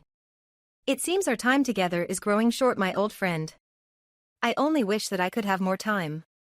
Don't say such things, Hikaru. We've been together for over 80 years. I know. But it all seems a blur now. My only consolation is that I can see my dear Kaoru again. Silence reigned in that room as Genmaki observed his aged charge. Out of all the foxes, he was the only one left of the originals. Jin and Shin had gone back when Jugo and Karen had died. Penny had been at Tsunade's side as she passed away and had actually cried. She'd become quite attached to the old woman. Megumi had tried to nurse Sakura when she fell ill, but she couldn't fix whatever was wrong with her. It was with great sadness that she went back to the fox realm. She begged Naruto to let her go back, and he swore that when a suitable child was found for her she could go immediately. Poor Megumi had become the most attached of all of them to humans. Having no kids of her own, she had substituted Naruto's family as her own. He turned his thoughts inward and remembered the old days. He had watched with pride as Hikaru had grown, achieving the Chunin status at 12 and Jounin at 15. He had stood by proudly at his wedding to Sabaku no Kaoru and had been ecstatic when the girl had accepted one of his kits as her familiar. He had seen Hikaru's children born and had never been more happy as his wife became the familiar for one of the children when they came of age. His family had flourished because of Lord Naruto, and he was forever grateful. His only regret in this lifetime he had spent with Hikaru would be saying goodbye. He bowed his head in an attempt to hide his sadness. Hikaru was lost in his own thoughts. He was going over his life, a sure sign that his life was nearly over. He remembered the first time he met Genmaki and Gamakichi. He thought back to the first time he met his wife and chuckled softly when he thought of how he had said that girls were yucky. Genmaki heard him laugh and asked what was funny. Just thinking of the past. Hey, remember when Jugo became Hokage and was livid because I was passed up? Yes, I do. He said it should have been yours by birth, and you told him that he was a better leader. I still don't understand your logic there. Jugo was the better leader. I was a better big brother. I wasn't meant to lead a country. I'm not my father, I don't have the constitution to order people around. I was put here to give advice and raise a family that my father couldn't. I just hope he's proud of me. I know he is. Hikaru nodded and immersed himself in thought again. He closed his eyes and remembered the sad Jounin Hatake Kakashi. He couldn't think of why he thought of the man, but he did. His death had been a mystery. Labeled MIA by Konoha, no one knew what had become of him, but Hikaru did. Naruto had been willing to let the man live in misery, but Ino was not so forgiving. She'd come home one night with her claws covered in blood, and Hikaru just knew it was Kakashi's. He just knew. Thinking of Kakashi made him think of the daimyo who had sold them out. His father had personally took care of the fat little man, and he had brought the children with him to witness his judgment. Scene change. After Team Ino had fled to Konoha, the daimyo had ran to one of his safe houses and stayed hidden for months. Once he deemed it safe to return to the capital, his caravan moved out. Exactly 1 mile outside the gates, they'd been stopped by a tall blonde man with blood-red ears and 9 tails waving behind him. He stood with his head down, his hands at his side. One of the samurai on detail had walked forward and told him to move himself by order of the daimyo. Naruto never looked up and kept his voice low. If you value your life, you will leave and head to the capital. My business is with the daimyo. He shall not leave this place this day, for this road is his grave, that tree yonder his tombstone. It is more than he deserves. I order you to move. If you don't, leave. Now. This is your final warning. The samurai, honor-bound to serve with their lives, leapt forward with their swords drawn. Before they ever reached him, their blood was spilled upon the ground, and Naruto stood as if he'd never moved. The rest of you leave now. I will pass my judgment upon this man. Go to the capital and send for the undertaker. The servants and attendants scrambled to get away from the scene, heading as fast as they could for the capital. The daimyo tried to run but found himself facing a demon. Naruto's eyes had gone blood-red and his fangs had lengthened. You tried to have my family murdered for your own ambitions. Because you helped a murderer, your punishment is death by my hand. Prepare to meet the Shinigami.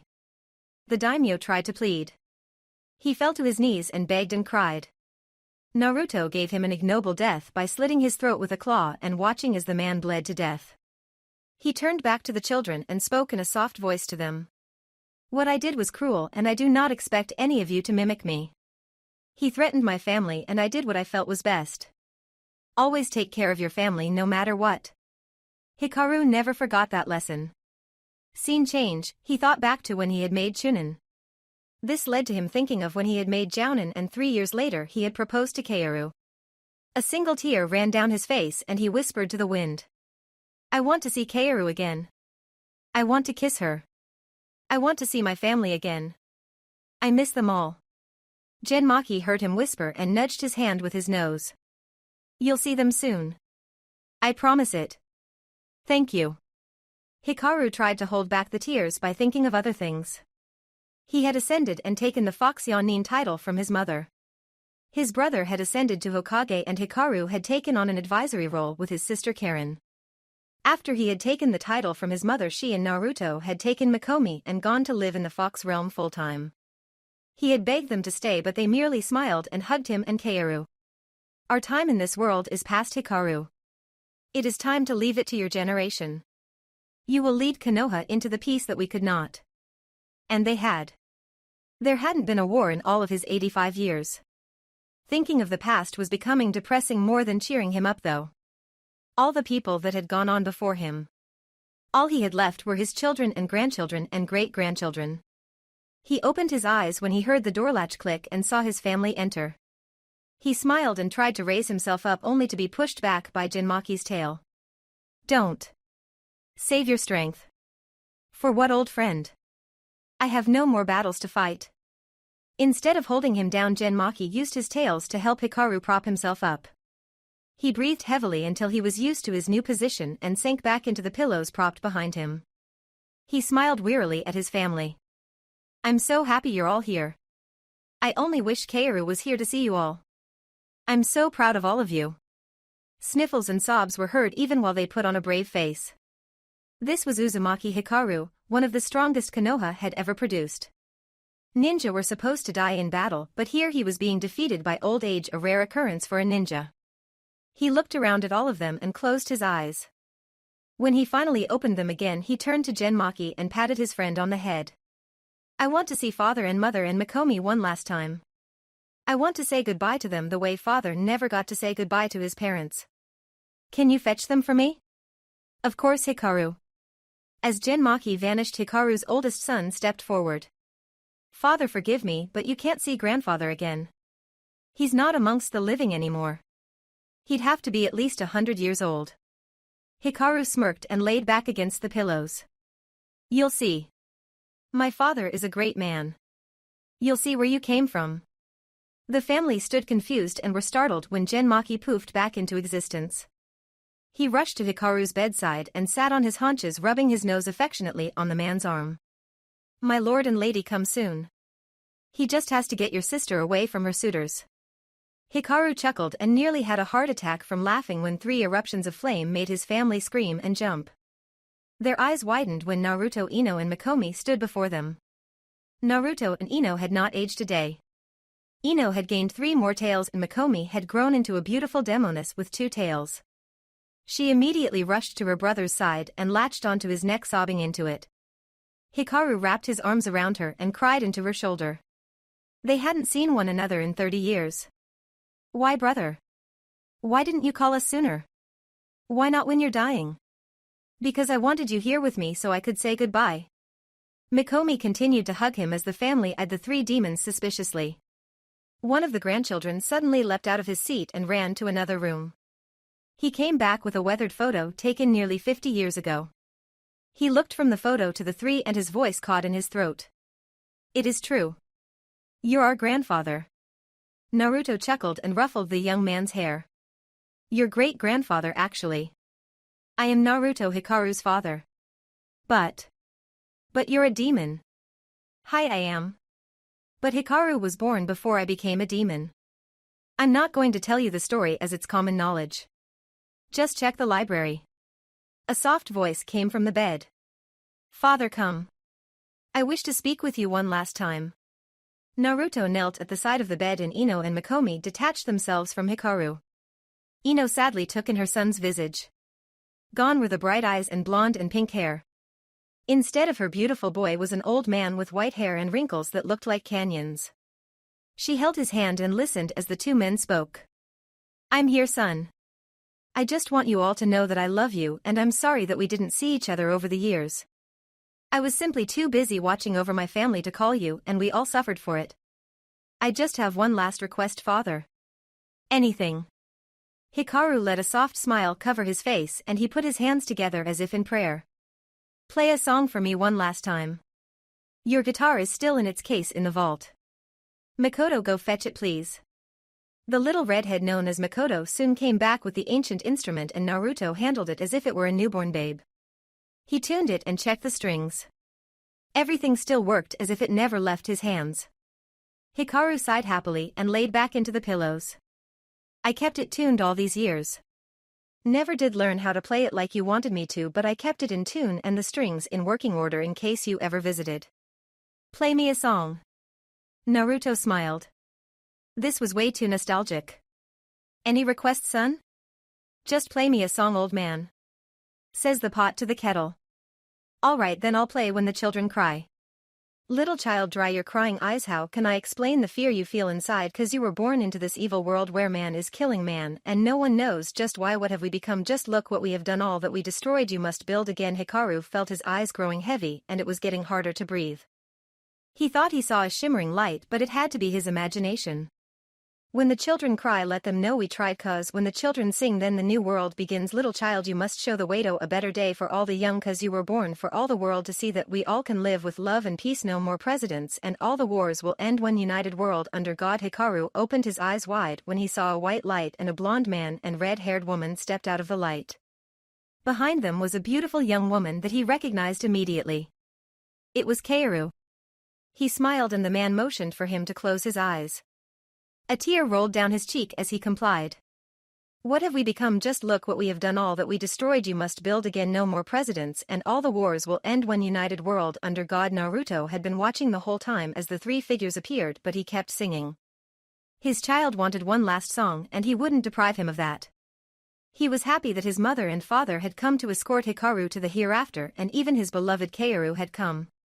He smiled and moved into the last chorus. When the children cry, let them know we tried. When the children fight, let them know it ain't right. When the children pray, let them know the way, 'cause when the children sing, then the new world begins. Naruto ended the song and turned to see the happy smile on Hikaru's face. He leant over and kissed his son on the forehead before standing and walking over to a corner, letting everyone else pay their respects. He felt a presence next to him and turned to see his father and mother with a Hikaru who was in his prime with his arm around the beautiful Kaoru. He smiled and bowed his head to his father and mother. Thank you for taking him home. I hope you've all found peace. We have, son. Everyone has. We just wanted to say that we all love you and this is goodbye. Tears cascaded down Naruto's cheeks and he closed his eyes. Thank you all. I love you. Goodbye, mother, father. Hikaru. He felt the ghostly lips of his mother on his forehead and when he opened his eyes they were gone. Ino touched him on the shoulder and he turned to see her small smile that always brought him joy. I'm so happy you got to see them one last time.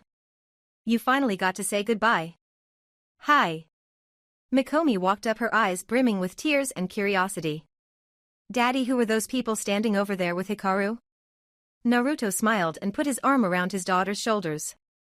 That's a story I'll be happy to tell you, baby. See, it all started over 100 years ago. And with a flash of flame the demons were gone, Genmaki following them home. Scene change, Uzumaki. Hikaru's funeral was a grand affair. All of Konoha came to pay respects to a man who had given his life to his family and the village. Here was the fox sage that had helped bring peace to the land.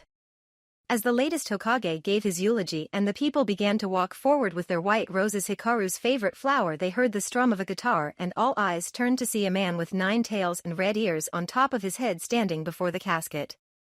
They all listened in rapture as he began his slow, sad melody. Thanks for all you've done. I've missed you for so long. Can't believe you're gone and you still live and may feel you in the wind. You guide me constantly. I never knew what it was to be alone. No, 'cause you were always there for me, you were always home waiting, but now I come home and I miss your face so smiling down on me, close my eyes to see, and I know you're a part of me, and it's your song that sets me free. I sing it while I feel I can't hold on, I sing tonight 'cause it comforts me, carry the things that remind me of you in loving memory of the one that was so true. You were as kind as you could be, and even though you're gone you still mean the world to me. I never knew what it was to be alone. No. 'Cause you were always there for me. You were always home waiting, but now I come home and it's not the same. No, it feels empty and alone. I just can't believe you're gone, and I know you're a part of me. And it's your song that sets me free. I sing it while I feel I can't hold on, I sing tonight 'cause it comforts me. I'm glad he set you free from sorrow. But I'll still love you more tomorrow, and you'll be here with me still. All you did with feeling. And you always found a meaning, and you always will, and you always will, and you always will, and I know you're a part of me. And it's your song that sets me free. I sing it while I feel I can't hold on, I sing tonight 'cause it comforts me. Once the final note had been played, he turned to the crowd and they all stared in wonder at the tears running down his face as he vanished in a plume of flame. They heard his whisper as it drifted on the wind, one last song for you, son. Because I always loved to play for you. Because even demons weep for their own. The end. Thank you for your views, likes, subscriptions, and overall support of my ongoing efforts to bring great content to all of you. Check out my Patreon for more mature fanfiction. The link is in the description and like everywhere on my channel.